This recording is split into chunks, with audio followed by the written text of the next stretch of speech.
ਸਤਿ ਸ਼੍ਰੀ ਅਕਾਲ। ਤੁਸੀਂ ਜੁੜੇ ਹੋਏ ਹੋ ਪੰਜਾਬੀ ਰੇਡੀਓ ਐਸੇ ਦੇ ਨਾਲ ਤੇ ਮੈਂ ਹਾਂ ਪ੍ਰਵੀਨ ਸ਼ਰਮਾ ਲੈ ਕੇ ਹਾਜ਼ਰ ਹਾਂ ਪ੍ਰੋਗਰਾਮ ਖਬਰ ਤੇ ਨਜ਼ਰ। ਖਬਰ ਤੇ ਨਜ਼ਰ ਪ੍ਰੋਗਰਾਮ ਦੇ ਵਿੱਚ ਕਈ ਅਹਿਮ ਤੇ ਕਈ ਖਾਸ ਖਬਰਾਂ ਨੂੰ ਲੈ ਕੇ ਚਰਚਾ ਕਰਨ ਦੇ ਲਈ ਜੁੜ ਚੁੱਕੇ ਨੇ ਪੰਜਾਬ ਤੋਂ ਸੀਨੀਅਰ ਪੱਤਰਕਾਰ ਦੀਪਕ ਸ਼ਰਮਾ ਚਨਾਰਥਲ ਜੀ। ਸ਼ਰਮਾ ਜੀ, ਸਤਿ ਸ਼੍ਰੀ ਅਕਾਲ, ਸਵਾਗਤ ਹੈ ਜੀ ਪੰਜਾਬੀ ਰੇਡੀਓ ਐਸੇ ਤੇ। ਸਤਿ ਸ਼੍ਰੀ ਅਕਾਲ ਪ੍ਰਵੀਨ ਜੀ, ਸਾਰੇ ਦਰਸ਼ਕਾਂ ਨੂੰ ਸਰੋਤਿਆਂ ਨੂੰ ਪਿਆਰ ਭਰੀ ਸਤਿ ਸ਼੍ਰੀ ਅਕਾਲ। ਸਤਿ ਸ਼੍ਰੀ ਅਕਾਲ ਜੀ। ਪ੍ਰੋਗਰਾਮ ਦੇ ਵਿੱਚ ਅੱਗੇ ਵਧਣ ਤੋਂ ਪਹਿਲਾਂ ਧੰਨਵਾਦ ਕਰਦੇ ਚੱਲੀਏ ਸਪਾਂਸਰਸ ਦਾ, ਜਿਹੜੇ ਜ਼ਰੀਆ ਬਣਦੇ ਨੇ ਇਹਨਾਂ ਪ੍ਰੋਗਰਾਮਾਂ ਨੂੰ ਤੁਹਾਡੇ ਤੱਕ ਪਹੁੰਚਾਉਣ ਦੇ ਲਈ। ਖਾਲਸਾ ਇੰਸ਼ੋਰੈਂਸ ਏਜੰਸੀ ਵਾਲੇ, ਜਿਨ੍ਹਾਂ ਤੋਂ ਤੁਸੀਂ ਹਰ ਤਰੀਕੇ ਦੀ ਇੰਸ਼ੋਰੈਂਸ ਲੈ ਸਕਦੇ ਹੋ। ਇੰਸ਼ੋਰੈਂਸ ਬਾਰੇ ਪਤਾ ਕਰਨ ਲਈ ਇਹਨਾਂ ਦਾ ਨੰਬਰ ਹੈ 408-272-2500। ਇਹ 1992 ਤੋਂ ਲਗਾਤਾਰ ਇੰਸ਼ੋਰੈਂਸ ਬਿਜ਼ਨਸ ਦੇ ਵਿੱਚ ਸ਼ਾਨਦਾਰ ਸੇਵਾਵਾਂ ਦੇ ਰਹੇ ਨੇ ਤੇ ਅਮਰੀਕਾ ਭਰ ਦੇ ਵਿੱਚ ਇੰਸ਼ੋਰੈਂਸ ਕਰਦੇ ਨੇ। ਓਬਾਮਾ ਕੇਅਰ, ਮੈਡੀਕੇਅਰ ਜਾਂ ਫਿਰ ਕਵਰਡ ਕੈਲੀਫੋਰਨੀਆ ਬਾਬਤ ਪਾਲਿਸੀ ਕਰਵਾਉਣ ਦੇ ਲਈ, ਸਲਾਹ ਲੈਣ ਦੇ ਲਈ ਅੱਜ ਹੀ ਕਾਲ ਕਰੋ 408-272-2500 ਤੇ। ਟਰਕੀਅਨ ਇਮੀਗ੍ਰੇਸ਼ਨ ਲਾ ਫਰਮ ਵਾਲੇ ਜੇ ਟਰਕੀਅਨਾਂ, ਟੋਨੀ ਟਰਕੀਅਨਾਂ ਦੇ ਨਾਲ ਤੁਸੀਂ ਯੂਐਸ ਇਮੀਗ੍ਰੇਸ਼ਨ ਬਾਬਤ ਕੋਈ ਵੀ ਸਲਾਹ ਕਰਨੀ ਹੈ, ਕੋਈ ਵੀ ਸਵਾਲ ਪੁੱਛਣਾ ਤੇ ਇਹਨਾਂ ਦਾ ਨੰਬਰ ਹੈ 415-909-0503।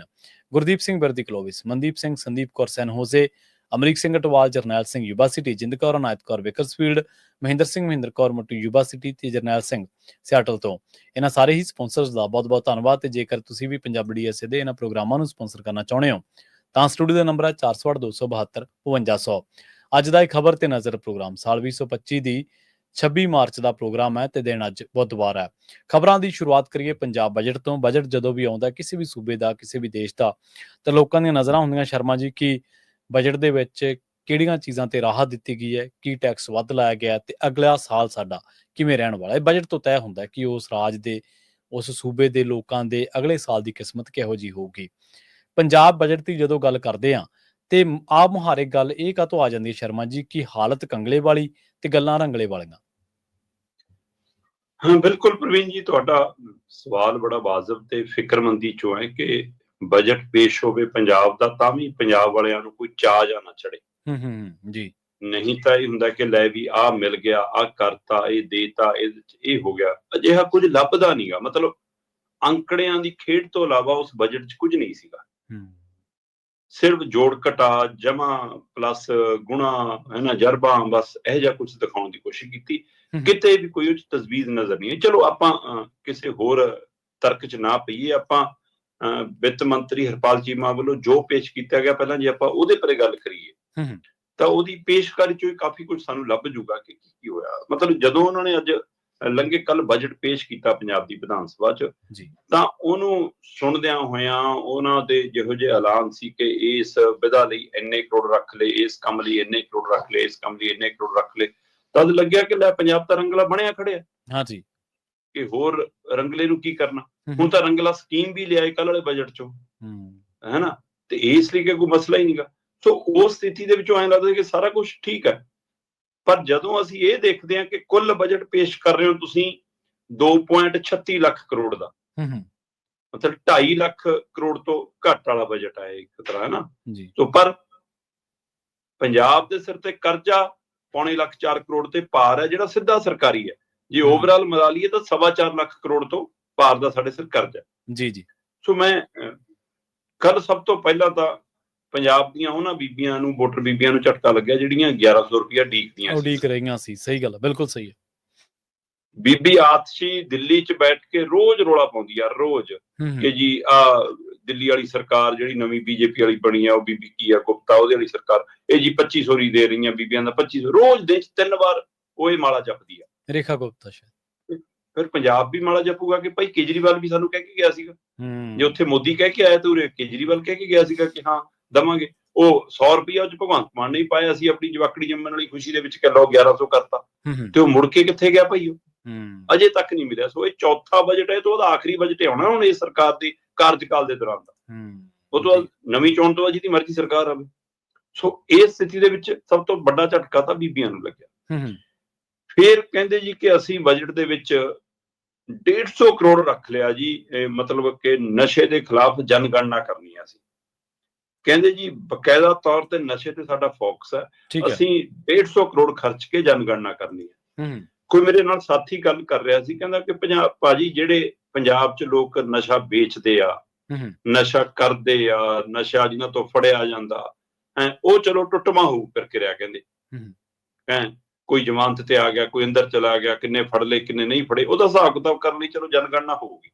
ਉਹ ਕਹਿੰਦਾ ਕਿ ਇੱਕ ਗੋਲੀ ਦਿੰਦੇ ਨੇ ਇਹ, ਉਹ ਜੀਭ ਤੇ ਰੱਖਣ ਵਾਲੀ ਗੋਲੀ ਦੇ ਨਾਂ ਨਾਲ ਪੰਜਾਬ 'ਚ ਕਾਫੀ ਮਸ਼ਹੂਰ ਆ। ਉਹ ਜਿਹੜੇ ਡਰੱਗ ਛੱਡਣਾ ਚਾਹੁੰਦੇ ਹੁੰਦੇ ਨੇ ਉਹ ਫਿਰ ਇਸ ਗੋਲੀ ਤੇ ਸ਼ਿਫਟ ਕੀਤੇ ਜਾਂਦੇ ਨੇ। ਬਾਅਦ ਚੋਂ ਇਹ ਗੋਲੀ ਵੀ ਨਸ਼ੇ ਵਾਲੀ ਗੋਲੀ ਬਣ ਕੇ ਵਿਚਰ ਰਹੀ ਆ। ਹੁਣ ਤਾਂ ਉਹ ਸੈਂਟਰਾਂ ਦੇ ਬਾਹਰ ਵਿਕਦੀ ਵੀ ਆ। ਮਤਲਬ 50 ਰੁਪਏ ਤੋਂ ਲੈ ਕੇ 200, 400, 500 ਰੁਪਏ ਤੱਕ ਵਿਕ ਜਾਂਦੀਆਂ ਨੇ ਗੋਲੀ। ਉਹ ਕਹਿੰਦਾ ਕਿ ਸਿੱਧੇ ਇਹਨਾਂ ਕੋਲ ਅੰਕੜੇ ਪਏ ਨੇ ਕਿ ਹਰ ਸੈਂਟਰ ਚੋਂ ਕਿੰਨੀ ਗੋਲੀ ਕੌਣ ਲਿਜਾ ਰਿਹਾ ਜੀ। ਤੇ ਉਹਨਾਂ ਦੀ ਜਨਗਣਨਾ ਕਰ ਲਓ ਪਹਿਲਾਂ, ਉਹਨਾਂ ਨੂੰ ਵੀ ਬਾਹਰ ਕੱਢ ਲਓ ਜੋ ਕੰਮ ਕਰਨਾ ਉਹਨਾਂ ਤੇ। ਅੱਧਾ ਪੰਜਾਬ ਤਾਂ ਹੀ ਠੀਕ ਹੋ ਜਾਊਗਾ ਤੁਹਾਡਾ।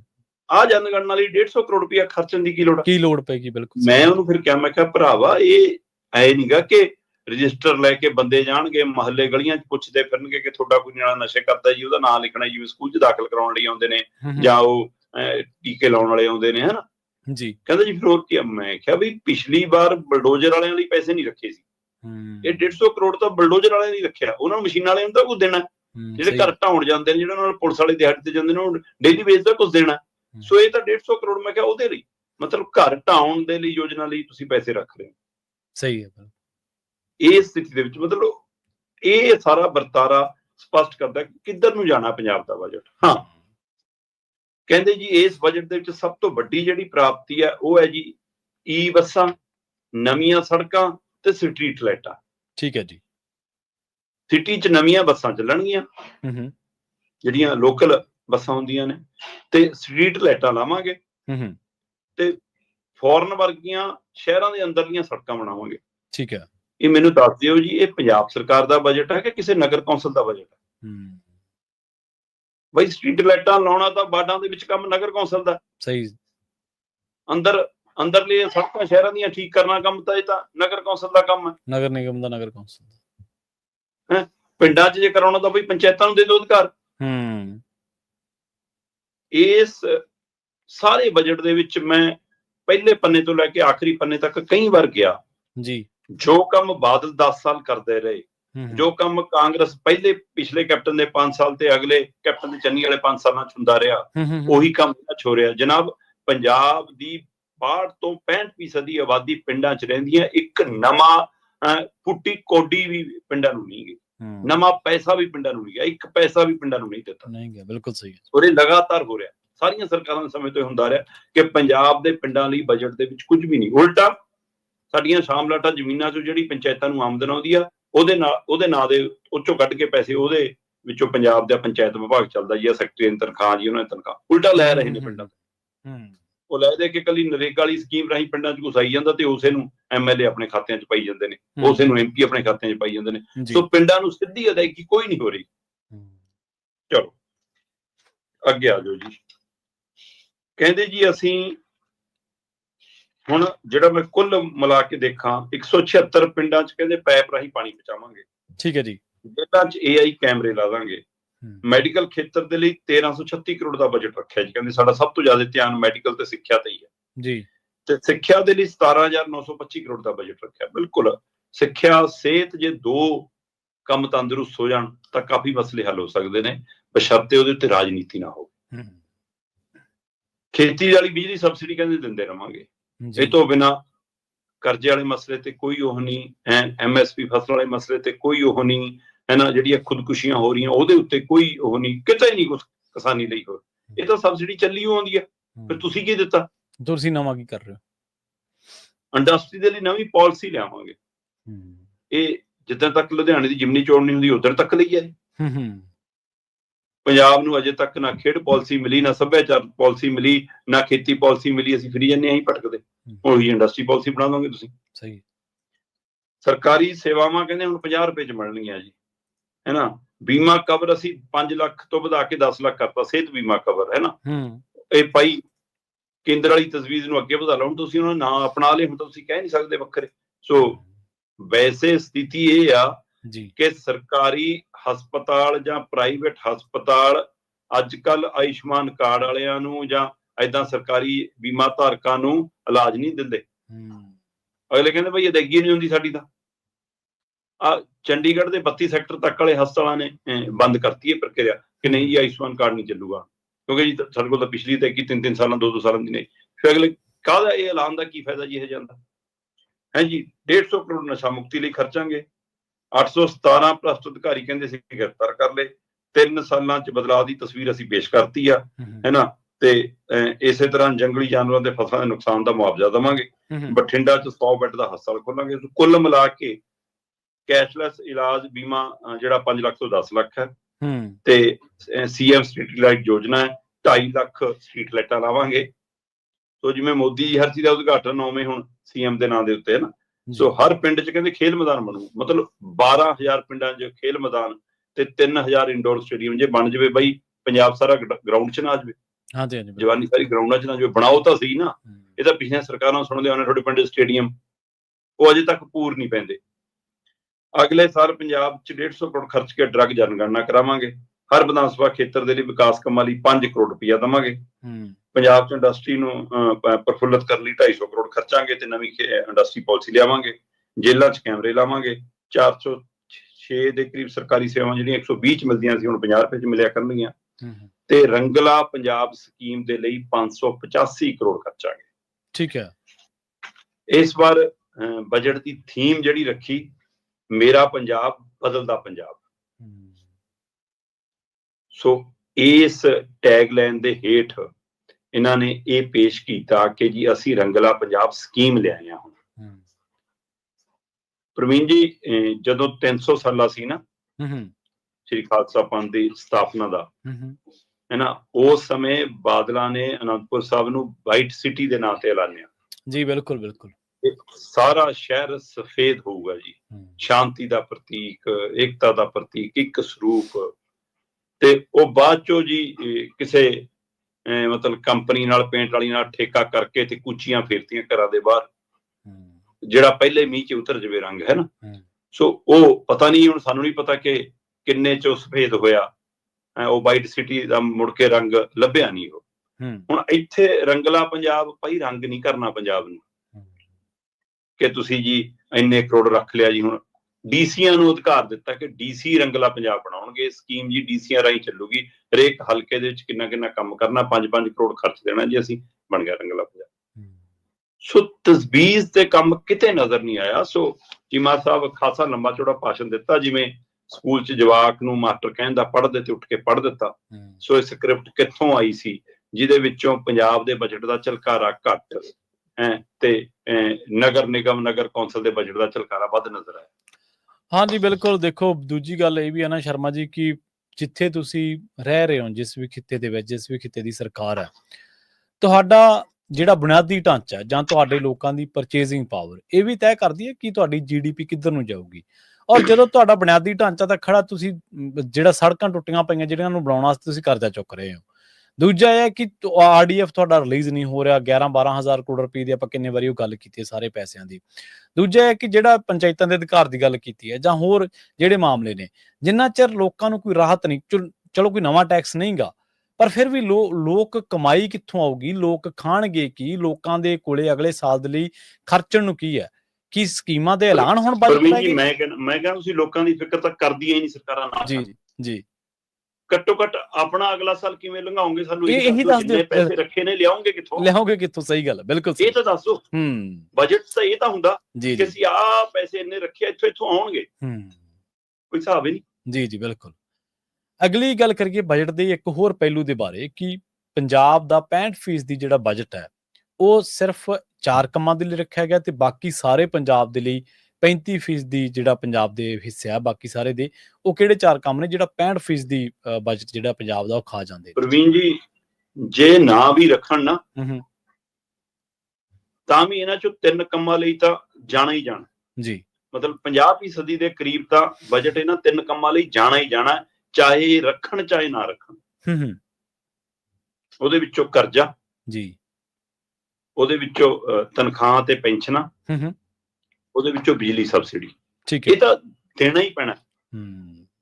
ਸੋ ਉਹ ਤੋਂ ਬਾਅਦ ਜੇਕਰ ਇਸ ਚੌਥਾ ਆਏਗਾ ਤਾਂ ਸਿੱਖਿਆ, ਮੈਂ ਕਹਿੰਦਾ ਉਹਦੇ ਲਈ ਠੀਕ ਹੈ, ਉਹਦੇ ਲਈ ਖਰਚਾ ਵੱਧ ਕਰਦੇ ਹੋ ਤਾਂ ਕਰੋ, ਧੰਨਵਾਦ ਜੀ, ਪਰ ਉਹ ਸਹੀ ਲੱਗੇ। ਮੰਨ ਲਓ 1 ਰੁਪਈਏ ਦਾ ਆਪਾਂ ਹਿਸਾਬ ਕਰਨਾ ਹੋਵੇ ਕਿ 1 ਰੁਪਈਏ ਦਾ ਖਰਚਾ ਕਿੱਥੇ ਕਿੱਥੇ ਹੁੰਦਾ। 1 ਰੁਪਈਏ ਚੋਂ 65 ਪੈਸੇ ਸਿੱਧੇ ਇਹਨਾਂ 4 ਕੰਮਾਂ ਲਈ ਖਰਚ ਹੋ ਰਹੇ ਨੇ, ਬਾਕੀ ਪੰਜਾਬ ਲਈ 35 ਪੈਸੇ ਬਚਦੇ ਆ।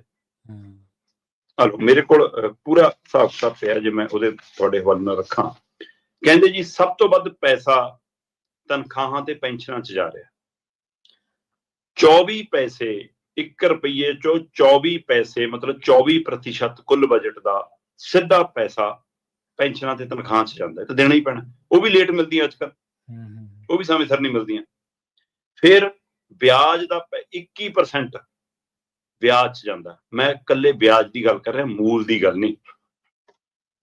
ਉਹਦੇ ਲਈ ਕਿੱਥੋਂ ਕੱਢਣਾ ਇਹ ਦੱਸਣ। ਸੋ 21% ਮਤਲਬ 1 ਰੁਪਈਏ ਚੋਂ 21 ਪੈਸੇ ਸਿੱਧੇ ਇਕੱਲੇ ਵਿਆਜ ਦੇ ਲਈ ਚਲੇ ਜਾਂਦੇ ਨੇ, ਜਿਹੜਾ ਅਸੀਂ ਲੋਨ ਲਿਆ ਹੋਇਆ। ਫਿਰ ਸਿੱਖਿਆ ਦੇ ਲਈ 12 ਪੈਸੇ ਜਾਂਦੇ ਆ, 12% ਬਜਟ ਦਾ। ਫਿਰ ਬਿਜਲੀ ਸਬਸਿਡੀ ਲਈ 8 ਪੈਸੇ ਜਾਂਦੇ, ਮਤਲਬ 8%। ਸੋ 24%, 21%, 12% ਤੇ 8%, 65% ਇਹ ਹੋ ਗਿਆ ਜਨਾਬ। ਹੁਣ ਪਿੱਛੇ ਜਿਹੜਾ 35% ਬਚਿਆ, ਉਹਦੇ ਨਾਲ ਤੁਸੀਂ ਸਿਹਤ ਵੀ ਠੀਕ ਕਰਨੀ ਹੈ, ਉਹਦੇ ਨਾਲ ਤੁਸੀਂ ਆ ਵਿਦੇਸ਼ੀ ਤਰਜ਼ ਤੇ ਸੜਕਾਂ ਵੀ ਬਣਾਉਣੀਆਂ, ਤੁਸੀਂ ਟੂਰਿਜ਼ਮ ਵੀ ਹਰ ਥਾਂ ਵਧਾ ਦੇਣਾ, ਤੁਸੀਂ ਸਮਾਜ ਕਲਿਆਣ ਵੀ ਕਰਨਾ ਹੈ, ਤੁਸੀਂ ਖੇਤੀ ਨੂੰ ਵੀ ਪ੍ਰਫੁੱਲਤ ਕਰਨਾ ਹੈ ਨਾ, ਤੁਸੀਂ ਆਪਣੇ VIP ਕਲਚਰ ਕੰਮ ਵੀ ਕਰਨੇ ਨੇ, ਤੁਸੀਂ ਇੰਡਸਟਰੀ ਦੀ ਪਾਲਿਸੀ ਵੀ ਲਿਆਉਣੀ ਹੈ, ਤੁਸੀਂ ਨਸ਼ੇ ਦੇ ਖਿਲਾਫ ਜਨਗਣਨਾ ਵੀ ਕਰਾਉਣੀ ਹੈ ਨਾ, ਤੁਸੀਂ ਯੁੱਧ ਵੀ ਲੜਨਾ ਹੈ, ਤੇ ਤੁਸੀਂ ਇਨਕਾਊਂਟਰ ਵਾਲੇ ਵੀ ਕੰਮ ਕਰਨੇ ਨੇ। ਸਾਰੇ ਕੰਮ ਫਿਰ ਇਹਦੇ ਨਾਲੇ ਕਰਨੇ। 35 ਪੈਸੇ ਨਾਲ ਫਿਰ ਰੰਗਲਾ ਪੰਜਾਬ ਬਣ ਜਾਊਗਾ। ਜੀ ਬਿਲਕੁਲ, ਇਹ ਹਿਸਾਬ ਦੇ ਦਿਓ। ਸੋ ਇਸ ਪ੍ਰਕਿਰਿਆ 'ਚ ਇਹਨਾਂ ਕੋਲ ਕਿਤੇ ਕੋਈ ਜਵਾਬ ਨਹੀਂਗਾ। ਸਿਰਫ ਇਹ ਕਹਿਣ ਨਾਲ ਨਹੀਂ ਗੱਲ ਹੱਲ ਹੁੰਦੀ ਕਿ ਜੀ ਪਿਛਲੀ ਵਾਰ ਨਾਲੋਂ 15% ਬਜਟ ਵੱਧ ਗਿਆ, ਜਾਂ ਅਸੀਂ ਆਪਣੇ 4 ਸਾਲਾਂ 'ਚ ਬਜਟ 'ਚ ਇੰਨਾ ਇਜ਼ਾਫਾ ਕਰ ਲਿਆ ਕਿ ਅਸੀਂ ਜੀ 4 ਸਾਲਾਂ 'ਚ 80,000 ਕਰੋੜ ਤੋਂ ਬਜਟ ਵਧਾ ਗਏ। ਜਦੋਂ 2022 ਦਾ ਬਜਟ ਸੀ ਤਾਂ 1,55,000 ਕਰੋੜ ਦਾ ਬਜਟ ਸੀ। ਜਦੋਂ 2023 'ਚ ਆਇਆ 1,96,000 ਕਰੋੜ, ਲਗਭਗ 2 ਲੱਖ ਕਰੋੜ ਦੇ ਨੇੜੇ ਚਲਾ ਗਿਆ। ਜਦੋਂ 2024 'ਚ ਆਇਆ 2 ਲੱਖ ਦੇ ਪਾਰ ਚਲਾ ਗਿਆ, 2,04,000 ਕਰੋੜ ਦਾ ਬਜਟ ਹੋ ਗਿਆ। ਇਸ ਵਾਰ 2,36,000 ਕਰੋੜ ਦਾ ਹੋ ਗਿਆ। ਭਾਈ ਕਰਜ਼ਾ ਵੀ ਨਾਲੇ ਦੱਸ ਦਿਓ ਕਿੰਨਾ ਵੱਧ ਗਿਆ। ਮਤਲਬ ਗੱਲ ਹੋ ਰਹੀ ਸੀ ਕਿ ਪੰਜਾਬ ਦੇ ਸਿਰ ਤੇ 3.78 ਲੱਖ ਕਰੋੜ ਦਾ ਕਰਜ਼ਾ ਹੋ ਗਿਆ, ਮਤਲਬ 3.25 ਲੱਖ। ਇਹ ਸਿੱਧਾ ਸਰਕਾਰੀ ਕਰਜ਼ਾ। ਇਹ ਤੋਂ ਬਿਨਾਂ ਬਾਕੀ ਜਿਹੜਾ ਸਰਕਾਰ ਦੀ ਗਰੰਟੀਆਂ ਤੇ ਕਰਜ਼ਾ ਚੁੱਕਿਆ ਹੁੰਦਾ ਉਹ ਚੱਕ ਕੇ ਜੇ ਹਿਸਾਬ ਦੇਖੀ ਤਾਂ 4.25 ਲੱਖ ਕਰੋੜ ਤੋਂ ਪਾਰ ਜਾਂਦਾ। ਤੇ ਕਹਿੰਦੇ ਜੀ ਹਰਿਆਣੇ ਦਾ ਵੀ ਇੰਨਾ ਕਿ ਉਹ ਵੀ ਤਾਂ ਸਾਡੇ ਨੇੜੇ ਤੇੜੇ ਆ, 3.68 ਕਰੋੜ ਲਗਭਗ ਉਹਨਾਂ ਦਾ। ਉਹ ਭਾਈ ਕੱਲਾ ਕਰਜ਼ਾ ਨਾ ਦੇਖੋ, ਉਹਨਾਂ ਦੀ ਆਮਦਨ ਵੀ ਦੇਖੋ, 3 ਗੁਣਾ ਵੱਧ ਆਮਦਨ ਹੈ ਉਹਨਾਂ ਦੀ। ਸਹੀ ਬਿਲਕੁਲ ਸਹੀ ਕਿਹਾ। 3 ਗੁਣਾ ਉਹਨਾਂ ਦੀ ਵੱਧ ਆਮਦਨ ਤਾਂ ਕਰਜ਼ੇ ਦੀ ਸਮਰੱਥਾ ਵੱਧ ਸਕਦੀ ਹੈ। ਤੇ ਸਾਡੀ ਹਾਲਤ ਕਿਹੋ ਜਿਹੀ। ਸੋ ਇਸ ਲਈ ਇਹ ਪੈਸੇ ਦੀ ਵੰਡ ਜਾਂ ਇਹ ਤਰੀਕਾ ਆਪਣੇ ਆਪ 'ਚ ਸਪਸ਼ਟ ਕਰਦਾ ਕਿ ਤੁਹਾਡਾ ਪੈਸਾ ਆ ਕਿੱਥੇ ਰਿਹਾ, ਜਾ ਕਿੱਥੇ ਰਿਹਾ। ਤੁਸੀਂ ਇਸ ਗੱਲ ਤੇ ਆਉਂਦੇ ਨਹੀਂ। ਮਤਲਬ ਬਿਜਲੀ ਦੇ ਲਈ 17,606 ਕਰੋੜ ਸਭ ਤੋਂ ਜ਼ਿਆਦਾ ਖਰਚਾ ਜਿਹੜਾ ਹੋਣ ਵਾਲੇ ਸੈਕਟਰ ਜਿਵੇਂ ਦੇਖਾਂ ਤਾਂ ਬਿਜਲੀ 17,606 ਕਰੋੜ ਹੈ। ਐਜੂਕੇਸ਼ਨ ਠੀਕ ਹੈ, ਮੈਂ ਤਾਰੀਫ ਕਰਦਾ ਜੀ, ਇਹਦੇ ਲਈ ਹੋਰ ਵੱਧ ਰੱਖਣ ਕੋਈ ਗੱਲ ਨਹੀਂ, 17,975 ਕਰੋੜ। ਪੈਨਸ਼ਨ ਤੇ ਸਮਾਜ ਕਲਿਆਣ ਲਈ 13,987 ਕਰੋੜ, ਸਿਹਤ ਲਈ 5,000 ਹੈ ਨਾ, ਸ਼ਹਿਰੀ ਵਿਕਾਸ ਦੇ ਲਈ 5,000 ਕਰੋੜ ਤੋਂ ਉੱਪਰ। ਸੋ ਇਹ ਬਜਟ ਰੱਖਦਿਆਂ ਹੋਇਆ ਤੁਹਾਨੂੰ ਨਾਲ ਇਹਦਾ ਵਿਖਿਆਨ ਕਰਨਾ ਚਾਹੀਦਾ ਕਿ ਜੀ ਬਿਜਲੀ ਲਈ 17,000 ਕਰੋੜ ਆਊਗਾ ਕਿੱਥੋਂ। ਜੀ ਬਿਲਕੁਲ। ਜਾਂ ਕੀ ਤੁਸੀਂ ਟਰਾਂਸਪੋਰਟ ਵਿਭਾਗ ਨੂੰ ਪਿਛਲਾ ਮੁਫਤ ਸਕੀਮ ਵਾਲਾ ਦਿੱਤਾ ਕਿ ਬੀਬੀਆਂ ਦੀ ਮੁਫਤ ਸਕੀਮ ਜਾਰੀ ਰਹੂਗੀ। ਤੁਸੀਂ ਕਹਿ ਦਿੱਤਾ ਕਿ ਕਿਸਾਨਾਂ ਨੂੰ ਤੇ ਘਰਾਂ ਨੂੰ ਬਿਜਲੀ ਮੁਫਤ ਮਿਲਦੀ ਰਹੂਗੀ। ਭਾਈ ਪਿਛਲੀ ਤਾਰੇ ਹੈ, ਪਿਛਲੇ ਸਾਲ ਵਾਲਾ ਡੈਡ ਕਰਿਆ, ਹਿਸਾਬ ਕਿਤਾਬ ਨਵੇੜਿਆ 31 ਮਾਰਚ ਤੱਕ ਵਾਲਾ, ਤੇ ਨਵਾਂ ਫਿਰ ਜਦੋਂ ਪਿਛਲੇ ਨਹੀਂ ਤੁਹਾਡੇ ਪੂਰੇ ਹੋ ਰਹੇ, ਉਹ ਅਗਲੇ ਬਜਟ 'ਚ ਟਰਾਂਸਫਰ ਹੋਈ ਜਾਂਦੇ ਨੇ ਤੇ ਪੰਜਾਬ ਦੇ ਸਿਰ ਤੇ ਕਰਜ਼ਾ ਵਧੀ ਜਾਂਦਾ। ਤੇ ਇਹ ਨਹੀਂ ਅਸੀਂ ਕਹਿੰਦੇ ਕਿ ਕਰਜ਼ਾ ਤੁਸੀਂ ਉਹ ਚੱਕ ਰਹੇ ਹੋ, ਸਹੀ ਹੈ, ਪਿਛਲੀਆਂ ਸਰਕਾਰਾਂ ਚੱਕ ਕੇ ਗਈਆਂ, ਸਪੀਡ ਤੁਹਾਡੀ ਵੀ ਉਹਦੇ ਚੱਕਰ 'ਚ ਤੁਸੀਂ ਵੀ ਉਹਦੇ ਵਿਆਜ ਤਾਰਨ ਦੇ ਉੱਤੇ ਤੁਹਾਡੇ ਤੇ ਵੀ ਵਜਨ ਵੱਧ ਰਿਹਾ। ਪਰ ਤੁਹਾਡੇ ਕੋਲ ਤਾਂ ਯੋਜਨਾ ਸੀ ਖਜ਼ਾਨਾ ਭਰਨ ਦੀ, ਤੁਹਾਡੇ ਕੋਲ ਤਾਂ ਆਮਦਨ ਦੇ ਸਰੋਤ ਵਧਾਉਣ ਦੀ ਯੋਜਨਾ ਸੀ, ਜਿਹਦੇ ਨਾਲ ਪੰਜਾਬ ਦਾ ਕਰਜ਼ਾ ਵੀ ਉਤਰ ਜਾਣਾ ਸੀ ਤੇ ਰੰਗਲਾ ਪੰਜਾਬ ਬਣ ਜਾਣਾ ਸੀ। ਹੁਣ ਤੁਸੀਂ ਕਹਿੰਦੇ ਹੋ ਇੰਨੇ ਕਰੋੜ ਨਾਲ ਰੱਖ ਕੇ ਰੰਗਲਾ ਪੰਜਾਬ ਬਣੂਗਾ। ਸੋ ਇਹ ਸਕੀਮ ਨਹੀਂ ਸੀ ਜਨਾਬ, ਇੱਕ ਵਿਜ਼ਨ ਸੀ ਰੰਗਲਾ ਪੰਜਾਬ, ਜਿਹਨੂੰ ਸਿਰਫ ਟੈਗ ਲਾਈਨ ਦੇ ਕੇ ਤੁਸੀਂ ਸੋਚਦੇ ਹੋ ਕਿ ਪੰਜਾਬ ਦੇ ਲੋਕ ਮੂਰਖ ਨੇ, DC ਨੂੰ ਕੰਮ ਦੇਤਾ ਤੇ ਰੰਗਲਾ ਪੰਜਾਬ ਬਣ ਗਿਆ। ਜੀ ਬਿਲਕੁਲ। ਪੰਜਾਬ ਦੇ ਵਿੱਚ 2023-24 ਦੇ ਵਿੱਚ ਸਾਡੀ ਜਿਹੜੀ ਆਮਦਨ ਆ, ਪ੍ਰਤੀ ਵਿਅਕਤੀ ਆਮਦਨ, ਉਹ 106.7% ਦੀ ਜਿਹੜੀ ਘਟੀ ਆ। ਹਰਿਆਣਾ ਪ੍ਰਤੀ ਵਿਅਕਤੀ ਆਮਦਨ ਦੇ ਵਿੱਚ ਸ਼ਾਇਦ ਅਸੀਂ 15ਵੇਂ-16ਵੇਂ ਨੰਬਰ ਤੇ ਆ, ਹਰਿਆਣਾ ਚੌਥੇ ਨੰਬਰ ਤੇ ਆ। ਕਿੱਥੋਂ ਅਸੀਂ ਮੁਕਾਬਲਾ ਕਰ ਲਾਂਗੇ ਹਰਿਆਣਾ ਦਾ? ਕਰਜ਼ਾ ਬੇਸ਼ੱਕ ਉਹਨਾਂ ਸਿਰ ਵੱਧ। ਪ੍ਰਵੀਨ ਜੀ ਅੱਜ ਦੀ ਤਰੀਕ 'ਚ ਜੀ ਮਤਲਬ ਜੇ ਮੈਂ ਗੱਲ ਕਰਾਂ ਤਾਂ ਮਤਲਬ ਸਾਡੀ GDP ਦਾ 42% ਤੋਂ ਵੱਧ ਤਾਂ ਕਰਜ਼ਾ ਹੀ ਹੈ। ਬਿਲਕੁਲ ਸਹੀ, ਬਿਲਕੁਲ। ਤੇ ਜਿਹੜੀ ਤੁਸੀਂ ਪ੍ਰਤੀ ਵਿਅਕਤੀ ਆਮਦਨ ਦੀ ਗੱਲ ਕਰਦੇ ਹੋ, ਮੈਂ ਦੂਸਰੇ ਪਾਸੇ ਦੇ ਪ੍ਰਤੀ ਵਿਅਕਤੀ ਕਰਜ਼ਾ 1.25 ਲੱਖ ਦਾ ਹੈ, ਹਰ ਬੰਦੇ ਤੇ। ਸਹੀ ਸਹੀ 1,24,912 ਰੁਪਈਏ। ਬਿਲਕੁਲ ਸਹੀ, ਬਿਲਕੁਲ। ਮਤਲਬ ਜਿਨ੍ਹਾਂ ਦੇ ਹੁਣੇ ਘਰੇ ਲੱਡੂ ਆਏ ਨੇ ਨਾ ਕਿ ਲੈ ਵੀ ਜਵਾਕ ਜੰਮ ਗਿਆ ਸਾਡੇ ਘਰੇ, ਉਹ ਜਵਾਕ 1 ਲੱਖ ਦਾ ਕਰਜ਼ਈ ਹੋ ਕੇ ਜੰਮਿਆ ਵਿਚਾਰਾ। ਸਹੀ ਹੈ, ਬਿਲਕੁਲ। 1.25 ਲੱਖ ਉਹਦਾ ਕੀ ਕਸੂਰ ਹੈ? ਸੋ ਪੰਜਾਬ ਦੇ ਵਿੱਚ ਹਰ ਬੰਦੇ ਦੇ ਸਿਰ ਦੇ ਉੱਤੇ 1,24,912 ਰੁਪਏ ਦਾ ਕਰਜ਼ਾ ਖੜਾ ਹੈ ਜਨਾਬ। ਸੋ ਘੱਟੋ ਘੱਟ ਇਹ ਧਨਾੜ ਜਿਹੜੇ ਆਪਣੀ ਇੱਕ ਮਹੀਨੇ ਤਨਖਾਹ ਦੇ ਕੇ ਆਪਣਾ ਕਰਜ਼ਾ ਤਾਂ ਲਾ ਲੈਣ, ਪਹਿਲਾਂ ਆਪਣੇ ਹਿੱਸੇ ਲਾ ਦੇਣ ਜੀ। ਸੋ ਇਹ ਸਾਰਾ ਵਰਤਾਰਾ ਕਿਤੇ ਨਾ ਕਿਤੇ ਸਪਸ਼ਟ ਕਰਦਾ ਕਿ ਯੋਜਨਾ ਤੇ ਕੋਈ ਕੰਮ ਨਹੀਂ, ਠੋਸ ਯੋਜਨਾ ਤੇ ਕੋਈ ਕੰਮ ਨਹੀਂ। ਤੇ ਇਸ ਸਥਿਤੀ 'ਚ ਅਸੀਂ ਖੜੇ ਹਾਂ। ਇਹਦੇ ਵਿੱਚੋਂ ਕੱਢਣ ਦੀ ਕੋਈ ਬਜਟ 'ਚ ਤਜਵੀਜ਼ ਨਜ਼ਰ ਆਈ ਹੋਵੇ ਤਾਂ ਮੈਨੂੰ ਦੱਸ ਦਿਓ। ਬਜਟ 'ਚ ਘੱਟੋ ਘੱਟ ਵਿਜ਼ਨ ਹੋਣਾ ਚਾਹੀਦਾ। ਅੰਕੜਿਆਂ ਦਾ ਬਜਟ ਨਹੀਂਗਾ ਕਿ ਤੁਸੀਂ ਖੜ ਕੇ ਪੜ੍ਹਤਾ ਤੇ ਗੱਲ ਖਤਮ ਹੋ ਗਈ। ਉਹਦੇ ਵਿੱਚ ਪੰਜਾਬ ਨੂੰ ਮਜ਼ਬੂਤ ਕਰਨ ਲਈ, ਪੰਜਾਬ ਦੀਆਂ ਪਾਲਿਸੀਆਂ ਨੂੰ ਲਿਆਉਣ ਲਈ, ਪੰਜਾਬ ਨੂੰ ਆਰਥਿਕ ਤੌਰ ਤੇ ਸੰਪੰਨ ਕਰਨ ਦੇ ਲਈ ਕੇਂਦਰ ਤੋਂ ਕਿੱਥੇ ਹੈ ਇਹਦੇ ਵਿੱਚ ਉਹ ਗੱਲ ਜਿਹੜੀ ਤੁਸੀਂ ਕਰ ਰਹੇ ਸੀਗੇ ਕਿ ਪੇਂਡੂ ਵਿਕਾਸ ਫੰਡ ਕਿੱਥੇ ਜ਼ਿਕਰ ਆਇਆ ਕਿ ਹਾਂ ਕਦੋਂ ਆਊਗਾ, ਕਿਵੇਂ ਆਊਗਾ? ਕਿੱਥੇ ਉਹਦਾ ਜ਼ਿਕਰ ਆ ਕਿ ਕੇਂਦਰ ਕੋਲ ਆਹ ਪੈਸਾ ਪਿਆ? ਮਤਲਬ ਅਸੀਂ ਚੱਲ ਕਿਵੇਂ ਰਹੇ ਹਾਂ? ਲੋ ਕਹਿੰਦੇ ਜੀ 47% ਸਾਡਾ ਜਿਹੜਾ ਕੁੱਲ ਬਜਟ ਆ, ਜੇ ਆਪਾਂ ਹਿਸਾਬ ਲਾਈਏ ਕਿ ਆਪਣਾ ਜਿੰਨਾ ਖਰਚਾ ਹੋਣਾ, ਉਹ ਚੋਂ 47% ਹੈ ਸਿਰਫ ਜਿਹੜਾ ਅਸੀਂ ਆਪਣੇ ਸਰੋਤਾਂ ਰਾਹੀਂ ਪੈਦਾ ਕਰਦੇ ਹਾਂ, ਤੇ 9.8 ਲਗਭਗ 10% ਹੈ ਜਿਹੜਾ ਅਸੀਂ ਹੋਰ ਸਰੋਤਾਂ ਰਾਹੀਂ ਸਾਡੇ ਕੋਲ ਪੈਦਾ ਹੁੰਦਾ। ਜੀ ਜੀ ਬਿਲਕੁਲ। ਸੋ ਜੇ ਮੈਂ ਇਹ ਦੇਖਾਂ ਤਾਂ 57% ਹੈ ਕੁੱਲ, ਤੇ ਬਾਕੀ ਜੀ 20% ਦੇ ਕਰੀਬ ਅਸੀਂ ਕੇਂਦਰ ਤੇ ਨਿਰਭਰ ਹਾਂ। ਤੇ ਜੇ ਅਸੀਂ ਕੇਂਦਰ ਤੇ ਨਿਰਭਰ ਹਾਂ ਤਾਂ ਕੇਂਦਰ ਵੀ ਤਾਂ ਸਾਡੇ ਤੇ ਨਿਰਭਰ। ਅਸੀਂ ਕਦੋਂ ਬੋਲਦੇ ਹਾਂ ਕਿ ਭਾਈ ਸਾਡੇ ਵਾਲੇ ਟੈਕਸ ਤੁਸੀਂ ਇਕੱਠੇ ਕਰੀ ਜਾਂਦੇ ਹੋ, ਸਾਨੂੰ ਸਮੇਂ ਸਿਰ ਦਿੰਦੇ ਹੀ ਨਹੀਂ, ਸਾਡੇ ਬਣਦੇ ਹੱਕ ਨਹੀਂ ਸਮਝ, ਤੁਸੀਂ ਉਹਦੇ ਲੜਾਈ ਕਦ ਲੜਦੇ ਨਜ਼ਰ ਆਉਂਦੇ? ਤੇ 27.5 27% ਸਾਡਾ ਸਾਰਾ ਕੰਮ ਕਰਜ਼ੇ ਦੇ ਸਿਰ ਤੋਂ ਚੱਲਦਾ ਜੀ ਜੀ। ਤੇ ਜਦੋਂ ਤੁਹਾਡਾ ਲਗਭਗ ਚੌਥਾ ਹਿੱਸਾ ਕਰਜ਼ੇ ਦੇ ਹਿਸਾਬ ਨਾਲ ਚੱਲੂਗਾ, ਚੌਥੇ ਤੋਂ ਵੀ ਵੱਧ ਹਿੱਸਾ, ਤੇ ਮੈਨੂੰ ਦੱਸੋ ਕਦੋਂ ਪੈਰਾਂ ਸਿਰ ਹੋਵਾਂਗੇ ਤੇ ਕਿਵੇਂ ਪੈਰਾਂ ਸਿਰ ਹੋਵਾਂਗੇ? ਤੇ ਤੁਸੀਂ ਆਪਣਾ VIP ਕਲਚਰ ਕੋਈ ਘਟਾਇਆ ਵੀ ਨਹੀਂ। ਤੁਸੀਂ ਪੰਜਾਬ ਦੇ ਮਤਲਬ ਕਿ ਖਰਚਿਆਂ ਨੂੰ ਕੰਟਰੋਲ ਕਰਨ ਦੇ ਲਈ ਵੀ ਕਿਤੇ ਕੋਈ ਨਜ਼ਰ ਨਹੀਂ ਆਇਆ, ਤੇ ਫਿਰ ਕਿਵੇਂ ਜਨਾਬ ਕਰਜ਼ਾ ਵਧੂਗਾ ਹੀ ਤੇ ਪੰਜਾਬ ਆਰਥਿਕ ਤੌਰ ਤੇ ਪਛੜੂਗਾ ਹੀ ਨਾ ਫਿਰ। ਬਿਲਕੁਲ ਜੀ, ਬਿਲਕੁਲ। ਤੇ ਅਗਲੀ ਗੱਲ ਕਰੀਏ ਵਿਧਾਨ ਸਭਾ ਦੀ ਹੋਈ ਸੀਚੇਵਾਲ ਮਾਡਲ ਨੂੰ ਲੈ ਕੇ, ਕਹਿੰਦੇ ਬਾਜਵਾ ਜਿਹੜੇ ਵਿਰੋਧੀ ਧਿਰ ਦੇ ਨੇਤਾ ਨੇ ਤੇ ਡਾਕਟਰ ਬਲਵੀਰ ਸ਼ਾਇਦ ਇਹ ਆਮੋ ਸਾਹਮਣੇ ਹੋਏ ਜੀ। ਵੈਸੇ ਤਾਂ ਬਜਟ ਸੈਸ਼ਨ ਦੇ ਕਈ ਰੰਗ ਨਜ਼ਰ ਆਏ ਜੀ। ਇਸ ਸੈਸ਼ਨ ਦੇ ਦੌਰਾਨ ਮੁੱਖ ਮੰਤਰੀ ਸਾਹਿਬ ਦੇ ਲਈ ਯੂਨੀਵਰਸਿਟੀ ਕਾਲਜਾਂ ਦੇ ਇਨਾਮ ਵੰਡ ਸਮਾਰੋਹ ਜ਼ਿਆਦਾ ਜ਼ਰੂਰੀ ਸੀ। ਠੀਕ ਹੈ। ਉਹਨਾਂ ਲਈ ਮਨੀਸ਼ ਸਿਸੋਦੀਆ ਨੂੰ ਗੁਲਦਸਤਾ ਦੇਣਾ, ਉਹਦੇ ਨਾਲ ਫੋਟੋ ਖਿਚਾਉਣੀ ਜ਼ਿਆਦਾ ਜ਼ਰੂਰੀ ਸੀ। ਵੈਸੇ ਤਾਂ ਅੱਜ ਟੈਬ ਨੂੰ ਪੰਜਾਬੀ ਸੱਭਿਆਚਾਰ ਵਾਲਾ ਪਹਿਰਾਵਾ ਪਾ ਕੇ ਲਿਆਏ ਸੀਗੇ ਹਰਪਾਲ ਚੀਮਾ ਜੀ, ਉਹਨੂੰ ਫੁਲਕਾਰੀ ਵਾਲਾ ਕਵਰ ਪਾ ਕੇ ਲਿਆਏ, ਫਿਰ ਉਸ ਟੈਬ ਨੂੰ ਮੁੱਖ ਮੰਤਰੀ ਦੇ ਘਰੇ ਜਾ ਕੇ ਮੱਥਾ ਟਿਕਾ ਕੇ ਲਿਆਏ, ਫਿਰ ਉਸ ਤੋਂ ਬਾਅਦ ਫੋਟੋ ਸੈਸ਼ਨ ਕਰਾਇਆ ਮੁੱਖ ਮੰਤਰੀ ਸਾਹਿਬ ਨਾਲ, ਤੇ ਮੁੱਖ ਮੰਤਰੀ ਸਾਹਿਬ ਆਏ ਗਈ ਹੋਏ ਅੱਜ ਵੀ ਬਜਟ ਸੈਸ਼ਨ 'ਚ, ਨਾ ਉਹ ਰਾਜਪਾਲ ਦੇ ਭਾਸ਼ਣ ਨੂੰ ਸਮੇਟਣ ਲਈ ਆਏ ਤੇ ਨਾ ਬਜਟ ਦੇ ਉੱਤੇ ਕੋਈ ਵੈਸ। ਹੁਣ ਅਖੀਰਲੇ ਦਿਨ ਆ ਜਾਣਗੇ ਚੁੱਕੇ ਛੱਕੇ ਲਾਉਣ, ਆਪਣਾ ਭਾਸ਼ਣ ਦੇ ਕੇ ਹੋ ਗਏ ਜੀ ਜੀ। ਸੋ ਬਜਟ ਸੈਸ਼ਨ ਕੁਝ ਸੁਣਨ ਲਈ, ਕੁਝ ਸੁਣਾਉਣ ਲਈ, ਕੁਝ ਦੇਖਣ ਲਈ, ਕੁਝ ਸਮਝਣ ਲਈ, ਕੁਝ ਬੋਲਣ ਲਈ, ਕੁਝ ਦੱਸਣ ਲਈ, ਕੁਝ ਆਪਣੇ ਅੰਦਰ ਇਕੱਠਾ ਕਰਨ ਲਈ ਵੀ ਹੁੰਦਾ। ਪਰ ਤੁਸੀਂ ਜਨਾਬ ਆਓ ਤੇ ਆਪਣੀ ਗੱਲ ਕਹਿ ਕੇ ਜਾਓ। ਜੇ ਉਹ ਹਾਲ ਵਿਰੋਧੀਆਂ ਦਾ ਕਿ ਉਹ ਦੂਈ ਵਾਰ ਬਾਈਕਾਟ ਕਰ ਜਾਂਦੇ ਨੇ, ਆਪਣੀ ਗੱਲ ਕਹਿ ਜਾਂਦੇ ਨੇ ਜਿੰਨੀ ਕਹਿ ਹੁੰਦੀ ਹੈ, ਉਹ ਹਾਲ ਸੱਤਾਧਾਰੀ ਧਿਰ ਦਾ। ਸਹੀ ਹੈ। ਇੱਕ ਦਿਨ ਹਾਲ ਤੇ ਸੀ 117 ਚੋਂ 39 MLA ਅੰਦਰ ਬੈਠੇ ਸੀ ਜਦੋਂ ਸੈਸ਼ਨ ਚੱਲ ਰਿਹਾ ਸੀ। ਇਹ ਪਰਸੋਂ ਦੀ ਗੱਲ ਹੈ। ਅੱਛਾ। 39 ਜਾਂ 40 MLA ਸੀ 117 ਚੋਂ। ਮੈਂ ਕਿਸੇ ਧਿਰ ਦੀ ਗੱਲ ਨਹੀਂ ਕਰਦਾ। ਕੈਬਨਿਟ ਦੇ ਵਿੱਚੋਂ ਸਿਰਫ 6 ਮੰਤਰੀ ਬੈਠੇ ਸੀ ਅੰਦਰ। ਜੀ ਜੀ। ਤੇ ਕੱਲ ਬਜਟ ਵਾਲੇ ਦਿਨ ਮੰਤਰੀ ਤਾਂ ਵਾਸੀਆਂ ਲਈ ਜਾਂਦੇ ਸੀ, ਮੰਤਰੀ ਫੋਨ ਕੱਢ ਕੇ, ਉਹ ਵੀ ਉਹ ਜਿਹੜੇ ਹਰਪਾਲ ਚੀਮਾ ਦੇ ਫਰੇਮ 'ਚ ਦਿਖਦੇ ਆ, ਬਾਕੀ ਜਿਹੜੇ ਫਰੇਮ 'ਚ ਨਹੀਂ ਦਿਖੇ ਉਹਨਾਂ ਦੀ ਗੱਲੇ ਨਹੀਂ। ਠੀਕ ਹੈ। ਅੱਛਾ।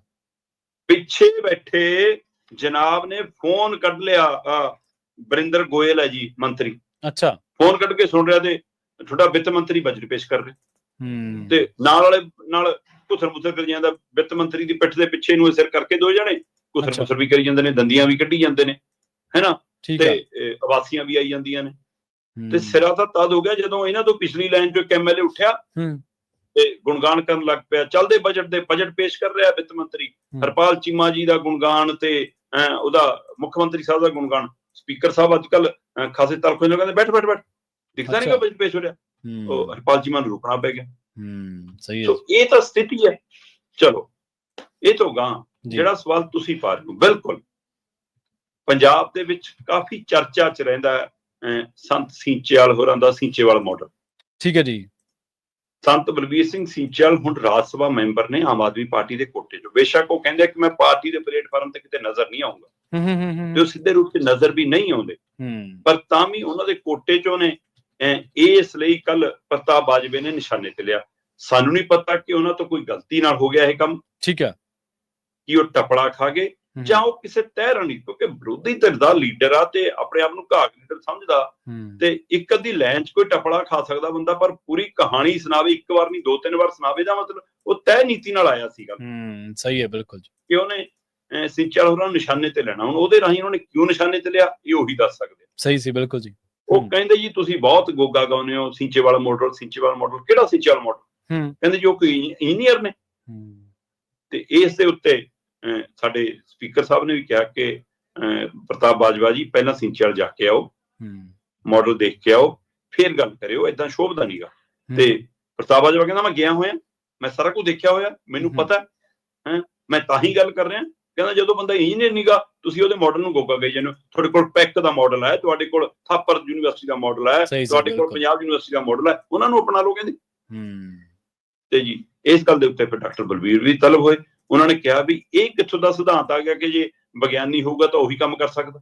ਉਹਨਾਂ ਨੇ ਫਿਰ ਪਿਛੋਕੜ ਚੋਂ ਕਈ ਸਾਡੀਆਂ ਬੁੱਧੀਜੀਵੀਆਂ, ਸਾਡੀਆਂ ਸ਼ਖਸੀਅਤਾਂ, ਸਾਡੀਆਂ ਹਸਤੀਆਂ, ਸਾਡੇ ਗੁਰੂ ਸਾਹਿਬਾਨਾਂ, ਉਹਨਾਂ ਦੇ ਫਲਸਫੇ ਚੋਂ ਉਹਨਾਂ ਨੇ ਕਈ ਉਦਾਹਰਨਾਂ ਦੇ ਕੇ ਇਸ ਨੂੰ ਜਸਟੀਫਾਈ ਕਰਨ ਦੀ ਕੋਸ਼ਿਸ਼ ਕੀਤੀ। ਤੇ ਪ੍ਰਤਾਪ ਬਾਜਵਾ ਫੇਰ ਕਰਨ, ਉਹ ਕਹਿੰਦਾ ਮੈਨੂੰ ਪਤਾ ਤੁਸੀਂ ਕਿਉਂ ਗੁਣਗਾਨ ਗਾ ਰਹੇ ਹੋ, ਕਿਉਂਕਿ ਤੁਹਾਡਾ ਉਹ ਰਾਜ ਸਭਾ ਮੈਂਬਰ ਹੈ। ਉਹ ਅੱਛਾ, ਮਤਲਬ ਲਗਭਗ ਜਿਵੇਂ ਸਿੱਧਾ ਹੋ ਕੇ ਹੀ ਆਏ ਸੀ ਗੱਲ, ਕਿ ਮੈਨੂੰ ਨਹੀਂ ਪਤਾ ਉਹਦਾ ਕਾਰਨ ਕੀ ਸੀ। ਉਹ ਕਹਿੰਦੇ ਕਿਹੜੇ ਸਿੰਚੇਵਾਲ ਮਾਡਲ ਦੀ ਗੱਲ ਕਰਦੇ ਹੋ ਜਿਹੜਾ ਫੇਲ ਹੋ ਗਿਆ?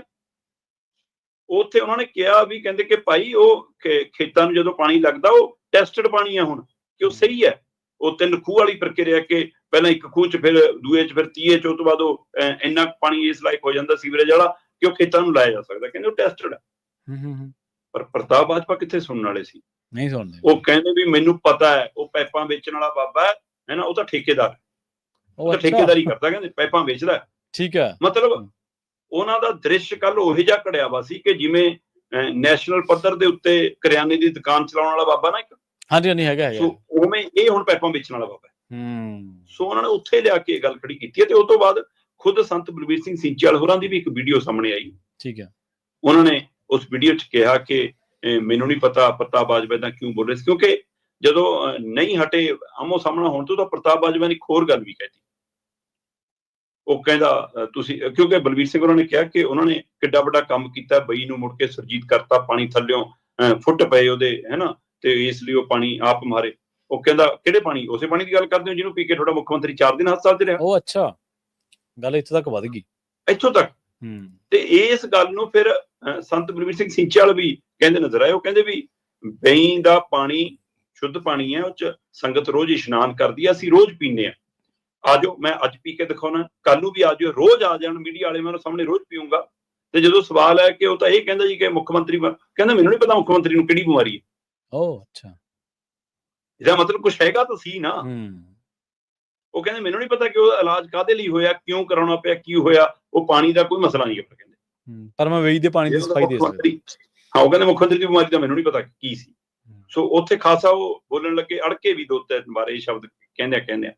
ਤੇ ਪਰ ਉਹਨਾਂ ਨੇ ਇਹ ਜ਼ਰੂਰ ਕਿਹਾ ਕਿ ਜਿਹੜਾ ਅਸੀਂ ਟ੍ਰੀਟਮੈਂਟ ਪਲਾਂਟ ਚਲਾਉਂਦੇ ਆ, ਜਿਹੜੇ ਅਸੀਂ ਇਹ ਪਿੰਡਾਂ ਦੇ ਵਿੱਚ ਪਾਏ ਨੇ, ਕਿੰਨੇ ਪਿੰਡਾਂ ਦੇ ਵਿੱਚ, ਉਹ ਕਹਿੰਦੇ ਭਾਈ ਨਹੀਂ ਪ੍ਰਤਾਪ ਬਾਜਵੇ ਨੂੰ ਪਸੰਦ ਆਪਣੇ ਪਿੰਡ ਨਾ ਪਵਾਵੇ, ਅਸੀਂ ਥੋੜਾ ਕਹਿੰਦੇ ਕਿ ਸਾਡੇ ਵਾਲੀ ਮਾਡਲ ਪਵਾਵੇ। ਪਰ ਏਦਾਂ ਕਹਿੰਦੇ ਭੰਡਣਾ ਗਲਤ ਹੈ, ਕਿਉਂਕਿ ਇਹ ਮਾਡਲ ਕਹਿੰਦੇ ਕਾਮਯਾਬ ਹੈ। ਇਹਦੇ ਨਾਲ ਸੀਵਰੇਜ ਵਾਲਾ ਪਾਣੀ ਖੇਤੀ ਨੂੰ ਲਾਉਣ ਦੇ ਲਾਇਕ ਹੋ ਜਾਂਦਾ, ਉਹਦੇ ਨਾਲ ਕਿੰਨਾ ਪਾਣੀ ਸਾਡਾ ਬਚਦਾ। ਤੇ ਉਹਨਾਂ ਨੇ ਕਿਹਾ ਕਿ ਟੈਸਟਡ ਪ੍ਰਕਿਰਿਆ, ਇਹਦੇ ਵਿੱਚ ਕੋਈ ਉਹ ਨਹੀਂਗਾ। ਤੇ ਜੇ ਵਿਰੋਧੀ ਧਿਰ ਦੇ ਨਾਲ ਤੇ ਭੰਡਣਾ ਭੰਡੀ ਜਾਣ, ਪਰ ਮੈਂ ਤਾਂ ਪੰਜਾਬ ਦਾ ਨੁਮਾਇੰਦਾ, ਮੈਂ ਕਿਸੇ ਧਿਰ ਦਾ ਨਹੀਂਗਾ। ਉਹਨਾਂ ਨੇ ਇਹ ਗੱਲਾਂ ਦੁਹਰਾਈਆਂ ਨੇ। ਪਰ ਕੱਲ ਉਹ ਜਿਵੇਂ ਪ੍ਰਤਾਪ ਬਾਜਵਾ ਤੈਅ ਕਰਕੇ ਆਏ ਸੀ ਕਿ ਇਸ ਬਾਬੇ ਨੂੰ ਠੇਕੇਦਾਰ ਬਾਬਾ ਸਾਬਤ ਕਰਨਾ। ਜੀ ਜੀ, ਬਿਲਕੁਲ। ਉਧਰ ਗੱਲ ਕਰੀਏ ਆਪਣੇ ਪੰਜਾਬ ਦੇ ਬਜਟ ਦੀ, ਤਾਂ ਆਪਾਂ ਗੱਲ ਕਰ ਚੁੱਕੇ ਹਾਂ ਸ਼ਰਮਾ ਜੀ। SGPC ਦੇ ਬਜਟ ਤੇ ਪਹਿਲਾਂ ਦੋਵੇਂ ਪਾਸੇ ਕਹਿੰਦੇ ਗੁਪਤ ਬੈਠਕਾਂ ਹੋਈਆਂ ਨੇ। ਹਾਂ, ਦੇਖੋ ਬੈਠਕਾਂ ਦਾ ਦੌਰ ਤਾਂ ਚੱਲਦਾ ਹੀ ਰਹਿੰਦਾ ਹੁੰਦਾ, ਔਰ ਖਾਸ ਕਰਕੇ ਹੁਣ ਬਜਟ ਇਜਲਾਸ ਤੋਂ ਪਹਿਲਾਂ ਬੀਬੀ ਕਿਰਨਜੋਤ ਕੌਰ ਨਾ 42 ਮੈਂਬਰਾਂ ਦੇ ਦਸਤਖਤ ਕਰਾ ਕੇ ਇੱਕ ਚਿੱਠੀ ਭੇਟ ਕਰਿਆ ਇਹਨੇ SGPC ਵਾਲਿਆਂ ਨੂੰ, ਕਿਹਾ ਸੰਭੋ ਇਹ ਇੰਨੇ ਮੈਂਬਰਾਂ ਦੀ ਮੰਗ ਹੈ ਕਿ ਇੱਥੇ ਜਥੇਦਾਰਾਂ ਦੀ ਬਹਾਲੀ ਦਾ ਮਤਾ ਆਉਣਾ ਚਾਹੀਦਾ। ਸੋ ਹੁਣ ਇੱਕ ਮੈਂਬਰ ਨੇ ਤਾਂ ਵੀ ਮੰਗ ਕੀਤੀ ਹੈ ਵੀ ਕਿ ਉਹ ਬਾਕੀ ਮਤਿਆਂ 'ਚ ਰੌਲੇ 'ਚ ਪਾਸ ਨਹੀਂ ਹੋਣਾ ਚਾਹੀਦਾ, ਉਹਦੇ ਉੱਤੇ ਵੱਖਰੀ ਬਹਿਸ ਹੋਣੀ ਚਾਹੀਦੀ। ਠੀਕ ਹੈ। ਹੁਣ ਐਸਜੀਪੀਸੀ ਨੂੰ ਇਹ ਡਰ, ਆਪਾਂ ਪਹਿਲਾਂ ਵੀ ਗੱਲ ਕਰਦੇ ਨੇ ਕਿ ਖਾਸ ਕਰ ਜਿਹੜੀ ਕਾਬਜ ਧਿਰ ਹੈ, ਬਾਦਲ ਧਿਰ ਵਾਲੀ ਐਸਜੀਪੀਸੀ ਦੇ ਨੁਮਾਇੰਦੇ ਨੇ, ਉਹਨਾਂ ਨੂੰ ਇਸ ਗੱਲ ਦਾ ਫਿਕਰ ਹੈਗਾ ਕਿ ਇਹ ਤਾਂ 42 ਨੇ, ਇਹਨਾਂ ਨੇ ਨੰਗੇ ਚਿੱਟੇ ਹੋ ਕੇ ਲਿਖਤਾ ਕਿ ਅਸੀਂ ਤਾਂ ਇਸ ਤੇ ਬਾਤ ਪਾਵਾਂਗੇ। ਪਤਾ ਇਹ ਵੀ ਲੱਗ ਰਿਹਾ ਕਿ ਕੁਝ ਮੈਂਬਰਾਂ ਨੇ ਕਿਹਾ ਕਿ ਅਸੀਂ ਦਸਤਖਤ ਤਾਂ ਨਹੀਂ ਕਰਦੇ, ਪਰ ਉੱਥੇ ਤੁਹਾਡੇ ਨਾਲ ਖੜ ਜਾਾਂਗੇ ਅੰਦਰ। ਠੀਕ ਹੈ।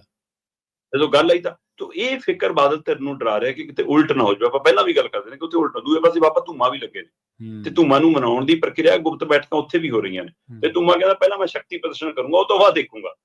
ਸੋ ਉਹਨੇ ਆਪਣਾ ਹੁਣ ਉਹ ਮਤਲਬ ਕਿ ਇਹਨਾਂ ਦਾ ਨੱਕ ਭੰਨਣਾ ਕਿ ਦੇਖੋ ਤੁਸੀਂ ਕਹਿੰਦੇ ਸੀਗੇ ਸ਼੍ਰੀ ਅਨੰਦਪੁਰ ਸਾਹਿਬ ਪੰਥਕ ਇਕੱਠ ਨਹੀਂ ਹੋਇਆ ਜੀ, ਉਹ ਕਹਿੰਦਾ ਪਹਿਲਾਂ ਇਕੱਠ ਕਰੂੰਗਾ ਫਿਰ ਗੱਲ ਕਰਾਂਗੇ। ਇੱਧਰ ਸੁਖਬੀਰ ਸਿੰਘ ਬਾਦਲ ਆਪਣੇ ਧੜੇ ਦੇ ਐਸਜੀਪੀਸੀ ਮੈਂਬਰਾਂ ਨਾਲ ਬੈਠਕਾਂ ਕਰ ਰਹੇ ਨੇ, ਗੁਪਤ ਬੈਠਕਾਂ ਕਰ ਰਹੇ ਨੇ, ਖੁਦ ਸੁਖਬੀਰ ਸਿੰਘ ਬਾਦਲ। ਨਾ ਉਹ ਐਸਜੀਪੀਸੀ ਦੇ ਪ੍ਰਧਾਨ, ਨਾ ਉਹ ਅਕਾਲੀ ਦਲ ਬਾਦਲ ਧਿਰ ਦੇ ਪ੍ਰਧਾਨ, ਨਾ ਕੋਈ ਲੇਗਾ ਦੇਗਾ। ਇਹਦਾ ਮਤਲਬ ਫਿਰ ਆਪਾਂ ਤਾਂ ਪਹਿਲਾਂ ਹੀ ਕਹਿੰਦੇ ਆਏ ਕਿ ਵੀ ਕੌਣ ਹੱਕ ਹੈ, ਸਭ ਨੂੰ ਪਤਾ ਹੀ ਹੈ। ਤੇ ਇਸ ਲਈ ਉਹਨਾਂ ਦੀ ਬੈਠਕਾਂ ਦਾ ਕਾਰਨ ਵੀ ਇਹ ਹੈ ਕਿ ਕਿਤੇ ਉਦਣ ਕੋਈ ਉਲਟ ਫੇਰ ਨਾ ਹੋ ਜਾਵੇ, ਕੁਛ ਗੜਬੜ ਨਾ ਹੋ ਜਾਵੇ। ਇਸ ਕੰਮ ਲਈ ਧਾਮੀ ਸਾਹਿਬ ਵੀ ਲੱਗੇ ਨੇ, ਅਧਿਕਾਰਕ ਤੌਰ ਤੇ ਕੰਮ ਵੀ ਸੰਭਾਲ ਲਿਆ, ਤੇ ਇਹ ਪ੍ਰਕਿਰਿਆ ਲਈ ਉਹ ਲਗਾਤਾਰ ਕੰਮ ਵੀ ਕਰ ਰਹੇ ਨੇ ਕਿ ਕਿਸੇ ਤਰ੍ਹਾਂ ਮੈਂ ਸੈਟਿੰਗ ਕਰ ਲਵਾਂ। ਇਹ ਸਾਰੀ ਸੈਟਿੰਗ ਦੇ ਦਰਮਿਆਨ ਹੀ 5 ਮੈਂਬਰੀ ਕਮੇਟੀ ਆਪਣੀ ਭਰਤੀ ਮੁਹਿੰਮ ਦੇ ਲਈ ਅੱਗੇ ਤੁਰੀ ਹੋਈ ਹੈ। ਚਾਹੇ ਉਹ ਸ਼੍ਰੀ ਅਕਾਲ ਤਖਤ ਸਾਹਿਬ ਤੇ ਅਰਦਾਸ ਤੋਂ ਬਾਅਦ ਉੱਥੇ ਇਕੱਠ ਸੀ, ਉਹਦੀ ਖੂਬ ਚਰਚਾ ਹੋਈ।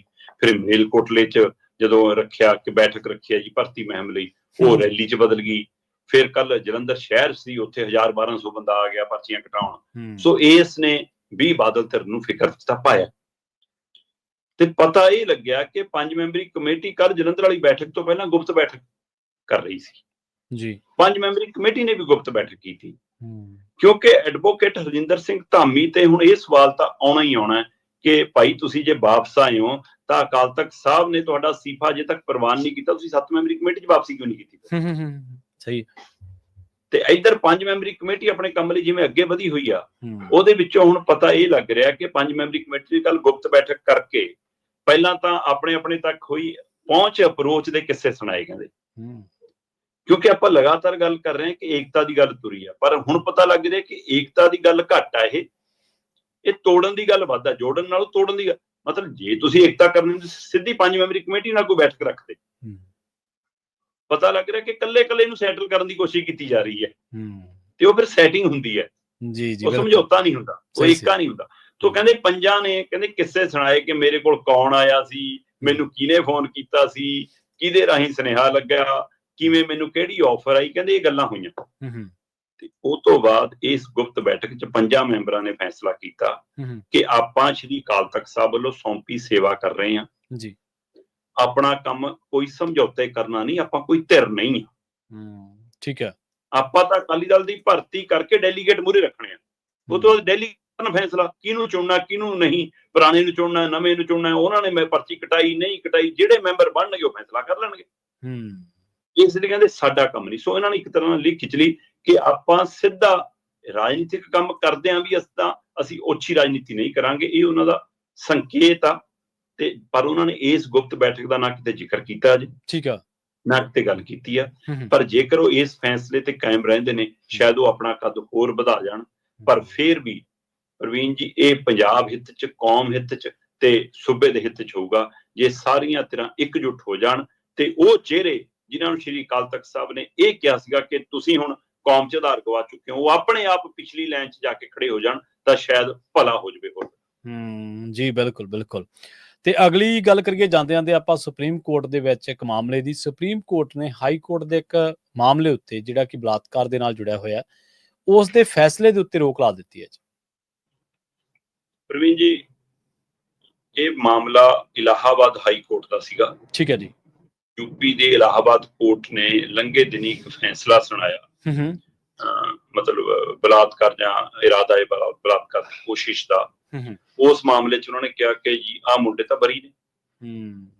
ਮਤਲਬ ਇੰਨਾ ਘਟੀਆਪਣ ਸੀ ਉਸ ਫੈਸਲੇ ਨੂੰ ਲਿਖਣ ਲੱਗਿਆਂ ਵੀ ਤੇ ਉਹਦੀ ਵਿਆਖਿਆ ਕਰਨ ਲੱਗਿਆਂ ਵੀ ਕਿ ਮੇਰੇ ਕੋਲੋਂ ਖਬਰ ਜਦੋਂ ਉਸ ਦਿਨ ਤੋਂ ਬਾਅਦ ਆਈ ਤੇ ਮੇਰਾ ਦਿਲ ਕਰਦਿਆਂ ਵੀ ਕਹਿੰਦਾ ਜ਼ਿਕਰ ਹੋਣਾ ਚਾਹੀਦਾ, ਮੈਂ ਹਿੰਮਤ ਨਹੀਂ ਕਰ ਪਾ ਰਿਹਾ ਸੀ ਕਿ ਕਿਵੇਂ ਸ਼ਬਦਾਂ ਦੀ ਵਰਤੋਂ ਕਰਾਂ। ਪਰ ਜਦੋਂ ਮਾਨਯੋਗ ਸੁਪਰੀਮ ਕੋਰਟ ਨੇ ਖੁਦ ਉਹਦਾ ਨੋਟਿਸ ਲਿਆ,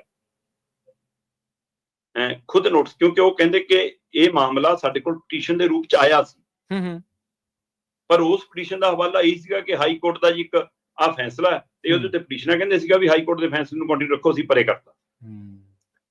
ਪਰ ਜਦੋਂ ਸਮਾਜਿਕ ਕਾਰਕੁਨਾਂ ਰਾਹੀਂ, ਸੰਸਥਾਵਾਂ ਰਾਹੀਂ, ਸੋਸ਼ਲ ਮੀਡੀਆ ਰਾਹੀਂ, ਉਹਨਾਂ ਦੇ ਵੱਖ-ਵੱਖ ਮਾਧਿਅਮ ਰਾਹੀਂ ਸੁਪਰੀਮ ਕੋਰਟ ਦੇ ਮੂਹਰੇ ਇਹ ਗੱਲ ਆਈ ਕਿ ਵੀ ਇਹਦੇ ਵਿੱਚ ਤਾਂ ਸੰਵੇਦਨਸ਼ੀਲਤਾ ਹੀ ਨਹੀਂ, ਇਹਦੇ ਵਿੱਚ ਤਾਂ ਇਨਸਾਨੀਅਤ ਹੈ ਹੀ ਨਹੀਂ, ਇਸ ਫੈਸਲੇ 'ਚ ਕਿਤੇ ਸਮਝ ਤੇ ਸੂਝ ਹੈ ਹੀ ਨਹੀਂ, ਤੇ ਕਹਿੰਦੇ ਫਿਰ ਸੁਪਰੀਮ ਕੋਰਟ ਨੇ ਸਵੈ ਨੋਟਿਸ ਲਿਆ ਉਸ ਫੈਸਲੇ ਦਾ।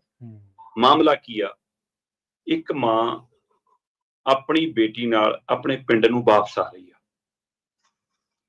ਵਾਪਸ ਆਉਂਦੇ ਨਾਬਾਲਗ ਬੱਚੀ ਆ 14-15 ਸਾਲ ਦੀ, ਤੇ ਉਸ ਪਿੰਡ ਦੇ ਮੁੰਡੇ ਮੋਟਰਸਾਈਕਲ ਤੇ ਜਾ ਰਹੇ ਨੇ। ਉਹ ਕਹਿੰਦੇ ਨੇ ਕਿ ਅਸੀਂ ਇਹਨੂੰ ਪਿੰਡ ਛੱਡ ਦਾਂਗੇ, ਕਿੱਥੇ ਪੈਦਲ ਤੁਰੀ ਜਾਏਗੀ। ਤੇ ਉਹ ਆਪਣੇ ਪਿੰਡ ਦੇ ਮੁੰਡਿਆਂ ਨੂੰ ਪਛਾਣ ਕੇ ਕਹਿੰਦੀ ਹੈ ਕਿ ਠੀਕ ਆ ਫਿਰ ਲੈ ਜਾਓ, ਕੋਈ ਨਾ। ਉਹ ਅਗਾਂਹ ਜਾ ਕੇ ਉਸ ਬੱਚੀ ਨਾਲ ਛੇੜਖਾਨੀ ਸ਼ੁਰੂ ਕਰ ਦਿੰਦੇ ਨੇ। ਖਾਲੀ ਥਾਂ ਦੇਖ ਕੇ ਉਸ ਦੇ ਅੰਗਾਂ ਨੂੰ ਛੂਹਣਾ, ਧੂਣਾ, ਤੇ ਫਿਰ ਉਹਦੀ ਸਲਵਾਰ ਦਾ ਨਾਲਾ ਤੋੜਨਾ, ਤੇ ਉਹ ਤੋਂ ਬਾਅਦ ਉਸ ਨੂੰ ਫਿਰ ਥੱਲੇ ਮਤਲਬ ਇੱਕ ਥੱਲੇ ਚੋਏ ਜੇ ਵੱਲ ਨੂੰ ਲੈ ਕੇ ਖਿੱਚਣ ਧੂਣ ਦੀ ਕੋਸ਼ਿਸ਼ ਕਰਨੀ, ਹੈ ਨਾ, ਕਿ ਪੁਲੀ ਥੱਲੇ ਲੈ ਕੇ ਖਿੱਚਣ ਦੀ। ਤੇ ਇਹ ਸਾਰਾ ਮਾਮਲੇ ਦੇ ਲਈ ਉਹ ਜਦੋਂ ਔਰਤ ਕੋਲ ਕੋਈ ਟਰੈਕਟਰ ਲੈ ਕੇ ਲੰਘ ਰਿਹਾ ਸੀ ਪਿੰਡ ਵਾਲਾ, ਉਹ ਦੇਖ ਲਿਆ, ਉਹਨੇ ਛਡਾਏ, ਤੇ ਫਿਰ ਮੁੰਡੇ ਛੱਡ ਕੇ ਭੱਜ ਗਏ ਪਿੱਛੋਂ। ਬਾਅਦ ਚੋਂ ਮਾਂ ਆਈ, ਮਾਂ ਨੇ ਸਪੁਰਦ ਕੀਤੀ। ਇਹ ਮਾਮਲਾ 2021 ਦਾ। ਠੀਕ ਹੈ। 2021 ਦੀ ਘਟਨਾ ਤੋਂ ਬਾਅਦ ਉਹ ਮਾਂ ਫਿਰ ਉਸੇ ਸਮੇਂ ਪਿੰਡ 'ਚ ਉਹਨਾਂ ਦੇ ਘਰਾਂ 'ਚ ਜਾਂਦੀ ਆ, ਤੇ ਘਰਾਂ 'ਚੋਂ ਉਹਨੂੰ ਗਾਲਾਂ ਮਿਲਦੀਆਂ ਨੇ, ਉਹਨਾਂ ਦੇ ਪਰਿਵਾਰਾਂ ਵੱਲੋਂ ਮੁੰਡਿਆਂ ਵਾਲੇ ਭਜਾ ਦਿੰਦੇ ਉਹਨਾਂ ਨੂੰ। ਉਹ ਥਾਣੇ ਜਾਂਦੀ ਆ, ਉਹਦੀ ਕੋਈ ਸ਼ਿਕਾਇਤ ਦਰਜ ਨਹੀਂ ਹੁੰਦੀ। ਆਖਰ ਉਹ ਅਦਾਲਤ ਦਾ ਰੁਖ ਕਰਦੀ ਆ, ਤੇ 2021 'ਚ ਅਦਾਲਤ 'ਚ ਦਰਜ ਕੇਸ ਜਾ ਕੇ 2025 ਦੇ ਵਿੱਚ ਫੈਸਲੇ ਵਾਲੇ ਪਾਸੇ ਨੂੰ ਆਉਂਦਾ ਹੈ। ਤੇ ਫੈਸਲੇ 'ਚ ਜੋ ਲਿਖਿਆ ਜਾਂਦਾ ਹੈ ਕਿ ਜੀ ਅੰਗ ਛੂਹਣਾ, ਅੰਗ ਖਿੱਚਣਾ ਜਾਂ ਨਾਲਾ ਤੋੜਨਾ, ਇਹ ਰੇਪ ਜਾਂ ਰੇਪ ਦੀ ਕੋਸ਼ਿਸ਼ ਨਹੀਂ ਹੈ। ਅੱਛਾ। ਇਹ ਹਾਈ ਕੋਰਟ ਦਾ ਫੈਸਲਾ, ਤੇ ਮਾਨਯੋਗ ਸੁਪਰੀਮ ਕੋਰਟ ਦੇ 2 ਜੱਜਾਂ ਦੇ ਬੈਂਚ ਨੇ ਇਹਦੇ ਤੇ ਆਪ ਮੁਹਾਰੇ ਸੁਣਵਾਈ ਕਰਦਿਆਂ ਕਿਹਾ ਕਿ ਨਾ ਤਾਂ ਜੱਜ 'ਚ ਸੰਵੇਦਨਾ ਸੀ ਤੇ ਨਾ ਲਿਖਣ ਵਾਲੇ ਦੇ ਅੰਦਰ ਸੰਵੇਦਨਾ ਸੀ, ਕਿ ਤੁਸੀਂ ਸ਼ਬਦਾਂ ਦੀ ਮਰਿਆਦਾ ਵੀ ਭੁੱਲ ਰਹੇ ਹੋ ਕਿ ਕੀ ਹੁੰਦਾ ਕੀ ਨਹੀਂ, ਤੇ ਤੁਸੀਂ ਸਮਾਜਿਕ ਸਿੱਧਾ ਹੁੰਦਾ ਘਾਣ ਵੀ ਭੁੱਲ ਰਹੇ ਹੋ। ਪ੍ਰਵੀਨ ਜੀ, ਅਦਾਲਤੀ ਫੈਸਲੇ ਅਜਿਹੀਆਂ ਹੋਰ ਘਟਨਾਵਾਂ 'ਚ ਆਧਾਰ ਬਣਦੇ ਨੇ। ਬਿਲਕੁਲ, ਉਹਨਾਂ ਨੂੰ ਉਹਨਾਂ ਦੀ ਮਿਸਾਲ ਦਿੱਤੀ ਜਾਂਦੀ ਹੈ, ਉਹਨਾਂ ਨੂੰ ਪੇਸ਼ ਕੀਤਾ ਜਾਂਦਾ ਕਿ ਇਹ ਤੇ ਹਾਈ ਕੋਰਟ ਦਾ ਫੈਸਲਾ ਕੋਈ ਸਧਾਰਨ ਫੈਸਲਾ ਵੀ ਨਹੀਂ, ਤੇ ਤੁਸੀਂ ਉਸ ਕੁਰਸੀ ਤੇ ਬੈਠ ਕੇ ਕਿਵੇਂ ਮਤਲਬ ਕਿ ਅਜਿਹਾ ਕਾਰਜ ਕਰ ਸਕਦੇ ਹੋ। ਫਿਰ ਇਹ ਨੋਟਾਂ ਵਾਲੇ ਘਰਾਂ 'ਚ, ਜੱਜਾਂ ਦੇ ਘਰਾਂ 'ਚ ਅੱਗ ਲੱਗੇ ਨੋਟ ਫਿਰ ਤਾਂ ਹੀ ਮਿਲਦੇ ਨੇ। ਬਿਲਕੁਲ, ਇਹੀ ਵਰਤਾਰਾ ਹੈ। ਤੇ ਮਾਨਯੋਗ ਸੁਪਰੀਮ ਕੋਰਟ ਨੇ ਹਾਈ ਕੋਰਟ ਦੇ ਇਸ ਫੈਸਲੇ ਨੂੰ ਰੱਦ ਕਰਦਿਆਂ ਕਿਹਾ ਕਿ ਕਿਤੇ ਵੀ ਸੰਵੇਦਨਾ ਨਹੀਂ ਗੀ, ਕਿ ਇਹ ਜੱਜ ਦੇ ਫੈਸਲੇ ਦੇ ਉੱਤੇ ਸਵਾਲ ਹੈ ਤੇ ਲਿਖਣ ਵਾਲਿਆਂ ਤੇ ਸਵਾਲ ਹੈ, ਇਹਦੇ ਅੱਗੇ ਕਾਰਵਾਈ ਕਰਾਂਗੇ। ਉਹਨਾਂ ਨੇ ਰੋਕ ਲਾ ਦਿੱਤੀ। ਜੀ ਬਿਲਕੁਲ ਬਿਲਕੁਲ। ਦੇਖੋ, ਜੱਜਾਂ ਜੇ ਇਹੋ ਜਿਹੇ ਫੈਸਲੇ ਹੋਣਗੇ, ਫਿਰ ਜੱਜਾਂ ਦੇ ਘਰੋਂ ਨੋਟਾਂ ਦੀਆਂ ਬੋਰੀਆਂ ਹੀ ਮਿਲਣਗੀਆਂ, ਤੇ ਉਹ ਨੋਟ ਕਿਤੇ ਵਰਤੇ ਵੀ ਨਹੀਂ ਜਾਂਦੇ, ਫਿਰ ਇੰਨੇ ਕੁ ਆ ਜਾਂਦੇ ਵੀ ਉਹ ਸੜ ਹੀ ਜਾਂਦੇ ਆ, ਫਿਰ ਬਾਅਦ 'ਚ ਕਿਸੇ ਕੰਮ ਵੀ ਨਹੀਂ ਆਉਂਦੇ। ਪਰ ਬਿਲਕੁਲ, ਜਿਵੇਂ ਤੁਸੀਂ ਸ਼ੁਰੂ ਦੇ ਵਿੱਚ ਹੀ ਕਿਹਾ ਸੀਗਾ ਸ਼ਰਮਾ ਜੀ, ਕਿ ਇਸ ਫੈਸਲੇ ਦੇ ਵਿੱਚ, ਇਸ ਮਾਮਲੇ ਦੇ ਫੈਸਲੇ ਦੇ ਵਿੱਚ ਮਨੁੱਖਤਾ ਕਿਤੇ ਵੀ ਨਹੀਂ ਸੀ। ਤਾਂ ਉਹ ਤੁਹਾਡੇ ਦੱਸਣ ਦੇ ਮੁਤਾਬਕ ਉਹ ਜ਼ਾਹਰ ਹੁੰਦਾ ਕਿ ਮਨੁੱਖਤਾ ਕਿਤੇ ਵੀ ਨਹੀਂ ਸੀ। ਪਰ ਦੇਖੋ ਤੁਸੀਂ, ਅਦਾਲਤਾਂ ਨੇ ਤਾਂ, ਜੇਕਰ ਸਰਵਉੱਚ ਅਦਾਲਤਾਂ ਨੇ ਜਾਂ ਕਿਸੇ ਹੋਰ ਉੱਪਰੀ ਅਦਾਲਤ ਹੈ, ਤਾਂ ਕਰਕੇ ਥੋੜੀ ਜਿਹੀ ਲੋਕਾਂ ਦੀ ਉਮੀਦ ਹੈਗੀ ਹੈ, ਨਹੀਂ ਤਾਂ ਤੰਤਰ ਸਾਰਾ ਕੁਝ ਜਿਹੜਾ ਉਹ ਲੋਕਾਂ ਦੇ, ਭ੍ਰਿਸ਼ਟ ਲੋਕਾਂ ਦੇ ਹੱਥੇ ਚੜ੍ਹਿਆ ਹੀ ਪਿਆ। ਸ਼ਰਮਾ ਜੀ, ਨਾਲ ਖਾਸ ਖਬਰਾਂ ਤੇ ਖਾਸ ਜਾਣਕਾਰੀਆਂ ਦੇ ਲਈ ਤੁਹਾਡਾ ਬਹੁਤ ਬਹੁਤ ਧੰਨਵਾਦ ਜੀ। ਪ੍ਰੋਗਰਾਮ ਖਬਰ ਤੇ ਨਜ਼ਰ ਨੂੰ ਆਪਾਂ ਇੱਥੇ ਸਮਾਪਤ ਕਰਾਂਗੇ। ਤੁਹਾਡਾ ਸਾਰਿਆਂ ਦਾ ਵੀ ਬਹੁਤ ਧੰਨਵਾਦ। ਸਤਿ ਸ਼੍ਰੀ ਅਕਾਲ। ਜੁੜੇ ਰਹੋ ਪੰਜਾਬੀ ਰੇਡੀਓ USA ਦੇ ਨਾਲ।